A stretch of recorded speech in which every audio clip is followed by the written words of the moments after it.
Set Plus TV, safety for all. السلام علیکم ورحمۃ اللہ وبرکاتہ۔ نحمده ونصلی علی رسوله الکریم، اما بعد فاعوذ باللہ من الشیطان الرجیم، بسم اللہ الرحمن الرحیم۔ فإما يأتينكم مني هدى فمن تبع هداي فلا خوف عليهم ولا هم يحزنون۔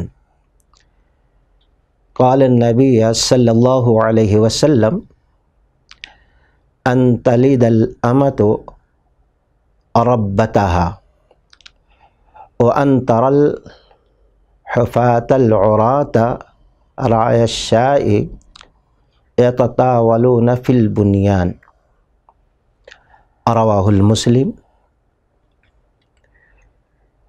رب اشرح لی صدری ویسر لی امری واحلل عقدۃ من لسانی یفقہوا قولی۔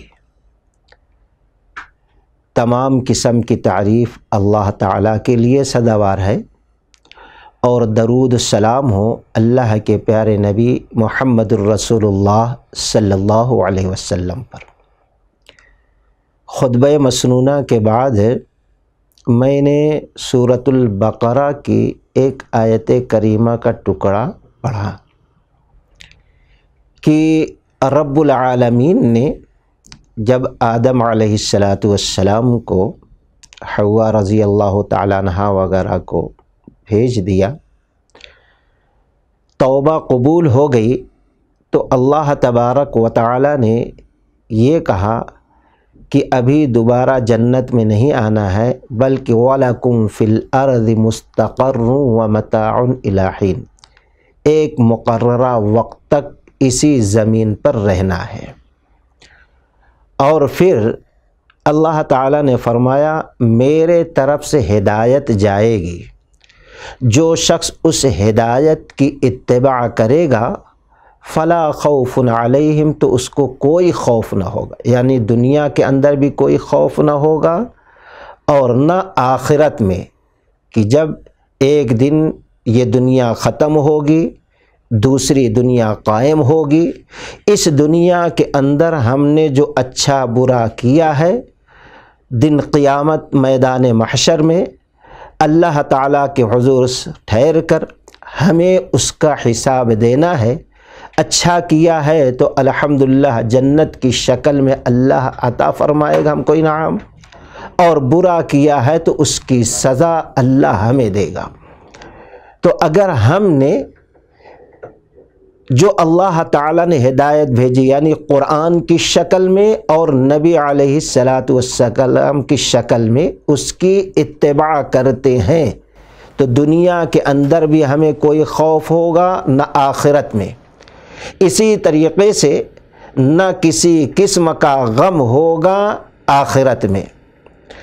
تو اب وہ کون سے اعمال ہیں کہ جب قیامت قائم ہونے والی ہوگی تو کچھ ایسے اللہ کے نبی نے علامتیں بتائی ہیں، اگر وہ علامتیں ظاہر ہونے لگیں تو سمجھ لیجیے قیامت قریب ہے۔ تو آج خطبہ مسنونہ کے بعد جو ہم نے ایک حدیث مقدسہ کے ٹکڑا پڑھا ہے، اس کے اندر دو علامتیں اللہ کے نبی علیہ السلام نے بیان فرمائی ہے۔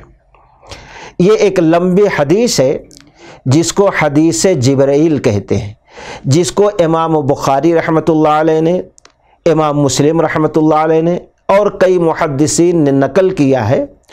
اور اس حدیث کے راوی حافظ الحدیث ابو ہریرہ رضی اللہ تعالیٰ عنہ ہیں اور عمر فاروق رضی اللہ تعالیٰ عنہ، کہ ایک بار صحابہ اکرام کے درمیان نبی علیہ السلام تشریف فرما تھے، جبریل امی انسانی شکل میں آئے اور کہا اے اللہ کے نبی علیہ السلام اخبرنی عن الاسلام، اسلام کے بارے میں مجھے خبر دیجیے، اخبرنی عن الایمان، ایمان کے متعلق خبر دیجیے، اخبرنی عن الاحسان، احسان کے متعلق خبر دیجیے۔ ایمان، اسلام، احسان کے متعلق نبی علیہ السلام نے جب ان کے کہنے پر خبر دے دی تو کہا قد صدقتا، یقیناً آپ نے سچ کہا۔ پھر سوال کیا متی الساعہ یا رسول اللہ صلی اللہ علیہ وسلم، اے اللہ کے نبی علیہ الصلاۃ والسلام بتائیں قیامت کب قائم ہوگی؟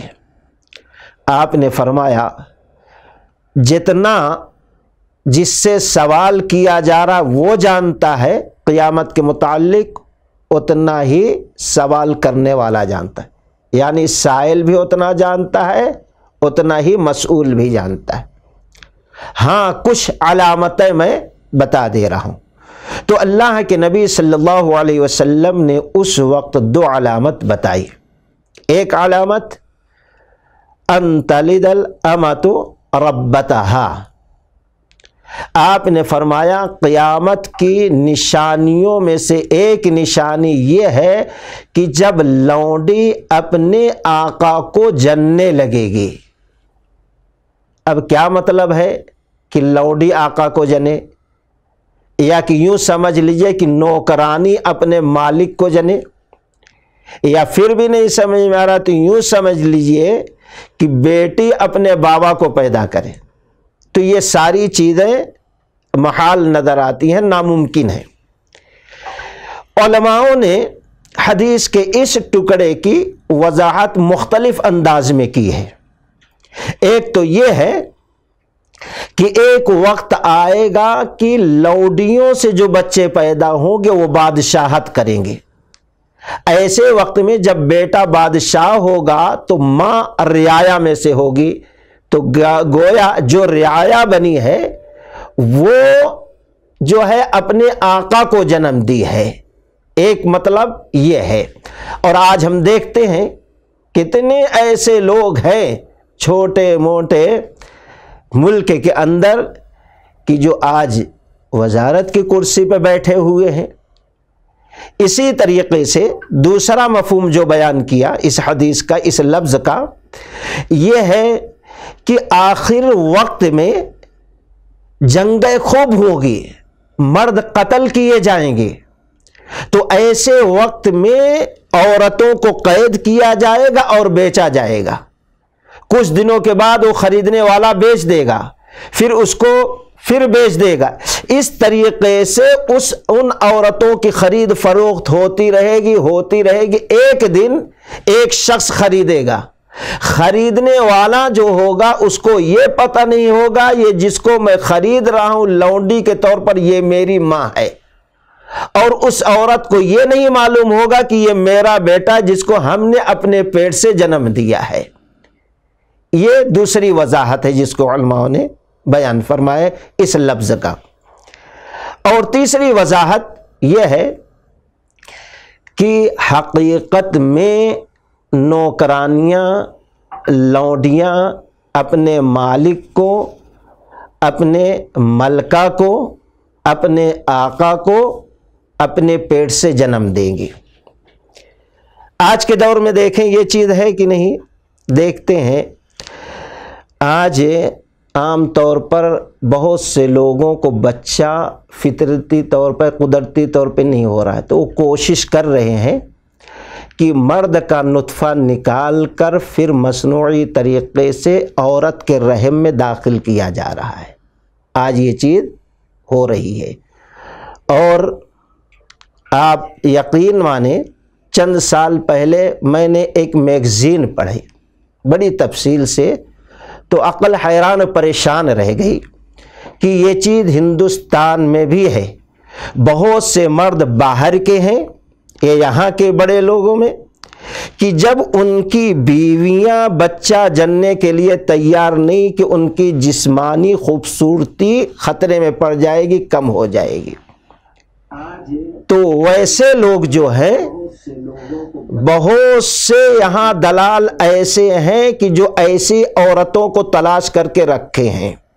اب وہ لوگ آتے جس کو جو عورت پسند آ جاتی، ہاں بھائی اس کے حسن کے حساب سے اب اس کی بولی لگتی ہے، ٹھیک ہے ہمارا بچہ تم پیدا کر کے دو، 10 لاکھ ہم تم کو دیں گے۔ اس طریقے سے ایک مرد کا نطفہ ایک عورت کے اندر حرام طریقے سے داخل کیا جاتا ہے۔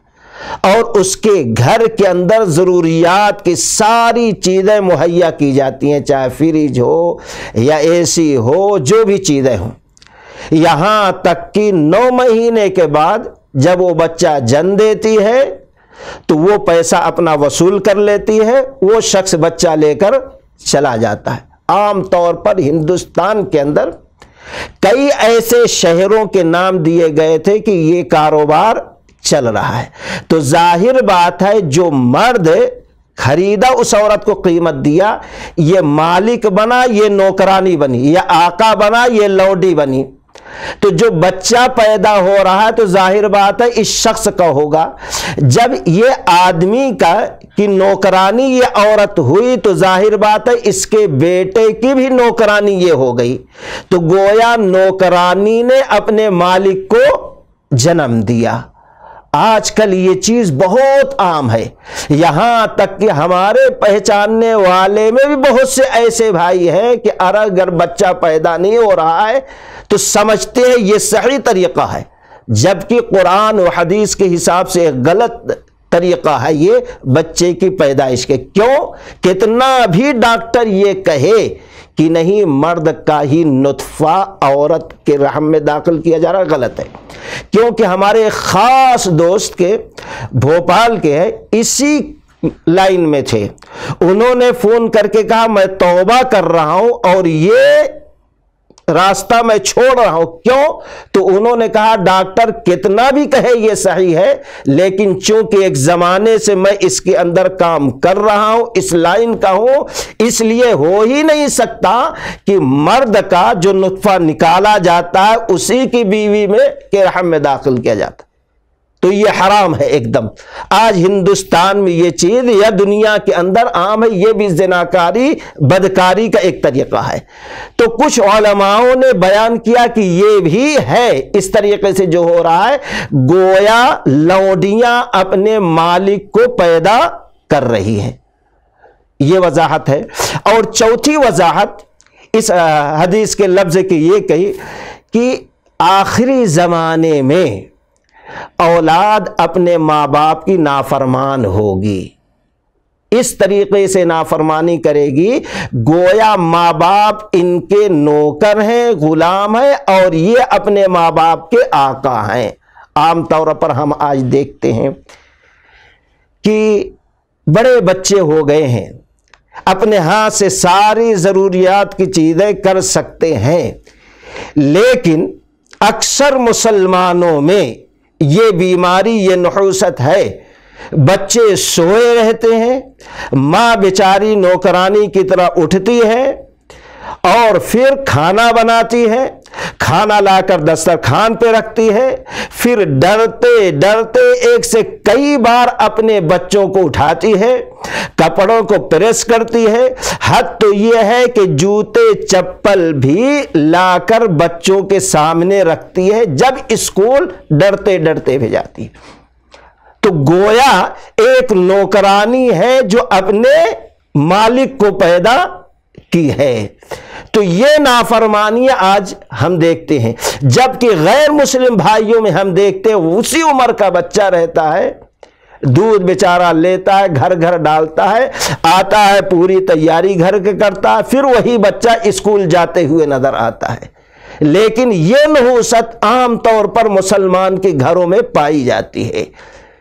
تو یہ بھی ایک حدیث کی تشریح وضاحت ہے کہ نوکرانی یا کہ لونڈیاں اپنے آقا کو جنم دیں گی، تو گویا اولاد جو ہے نافرمان ایسے ہو گئی ہے، اپنے ماں باپ پر حکم چلا رہی ہے گویا اس نے اپنے ماں باپ کو جنم دیا۔